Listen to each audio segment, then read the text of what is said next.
আজকে বিচ্ছেদ ক্রিয়া নিয়ে একটা টোটকা বলবো। বিচ্ছেদ ক্রিয়া কেন করবেন, কখন করবেন? আপনি স্বামী স্ত্রী মধ্যে যখন তৃতীয় ব্যক্তি ঢুকে যায় তখন বিচ্ছেদ ক্রিয়াটা করতে হয় বা করান। একটা গার্লফ্রেন্ড বয়ফ্রেন্ড এটাও করেন, কারণ যখন আপনার কথাবার্তা শুনছে না, অন্য ছেলের সাথে প্রেম করছে বা অন্য ছেলের সাথে ভালোবাসা করে রয়ে গেছে, তখন এই বিচ্ছেদ ক্রিয়াটা করবেন। এবং যুবক এবং যুবতীরাও এটা করতে পারে। তৃতীয় ব্যক্তি ঢুকে গেলে বা আপনার কথা মতো চলছে না, ব্ল্যাক লিস্ট করে দিয়েছে, আপনাকে নানান রকম ভাবে ঠকিয়ে দিয়েছে, তবুও আপনি মানতে পারছেন না, তখন আপনি এই বিচ্ছেদ ক্রিয়াটা করবেন। বিচ্ছেদ ক্রিয়া করতে গেলে আপনাকে কি উপকরণ লাগবে আমি বলছি। আপনি যার সঙ্গে বিচ্ছেদ করবেন তার শরীরে পরে থাকা বস্ত্র আর আপনার শরীরে থাকা বস্ত্রটা লাগবে। আর লাগবে মাত্র একটা মন্ত্র। মন্ত্রটি হচ্ছে ওহম নমো মহাক্ষিপ্রিয় অমুকেশং বিচ্ছেদকারী পুরুপুরু সহা। এই মন্ত্রটি অমুকের জায়গায় যাকে বিচ্ছেদ করবেন তার নামটা বলবেন, দিয়ে মন্ত্রটি আপনি আগে 108 বার জপ করবেন। তারপর যখন ওই আপনার কাপড় মানে বস্ত্রটা যখন জোগাড় করবেন, তখন দুটো বস্ত্রকে একসঙ্গে না নিয়ে আলাদা আলাদা ভাবে পুড়াবেন। আলাদা আলাদা বস্ত্র বা ছাই সংগ্রহ করবেন।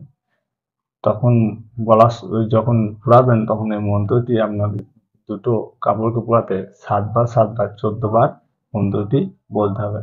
মন্ত্রটি হচ্ছে ওম অহম নম মহাক্ষিপ্রিয় অমুকেশং বিচ্ছেদকারী পুরুপুরু সহা। অমুকের জায়গায় যাকে বিচ্ছেদ করবেন মানে আপনার সঙ্গে ছাড়পত্র করবেন তার নাম।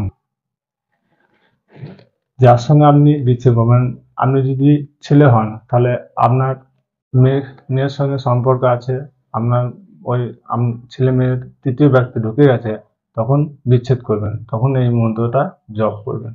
এবং স্বামী স্ত্রীর মধ্যে যখন তৃতীয় ব্যক্তি ঢুকে যাবে তখন এই মন্ত্রটা জপ করে এবং দুটো বস্ত্র মানে যে যদি ছেলে এবং মেয়ে স্বামী এবং স্ত্রী মধ্যে তৃতীয় ব্যক্তি ঢুকে গেলে তৃতীয় ব্যক্তির কাপড়, আর আপনার যদি স্ত্রীর সঙ্গে ছাড়পত্র করতে চান তাহলে স্ত্রীর কাপড় বস্ত্র দুটোকে নিয়ে পুড়াবেন। আমি মন্ত্রটি 7 বার 14 বার বলবেন, তার আগে 108 বার আমাকে মন্ত্রটি জপ করতে হবে। আপনাকে আমি ভালো করে বলে দিচ্ছি, ভিডিওর মধ্যে কথাবার্তায় অনেক সংশয় থেকে যায়, তবু আমি বুঝিয়ে বলছি। আপনি স্বামী এবং স্ত্রী মধ্যে তৃতীয় ব্যক্তি ঢুকে গেছে, তখন বিচ্ছেদ করাতে চান, তাহলে আপনার বস্ত্র লাগবে না। যার সঙ্গে আপনি বিচ্ছেদ করবেন আপনার স্ত্রীর সঙ্গে অন্য ব্যক্তির, তাদের দুজনার বস্ত্রটা লাগবে।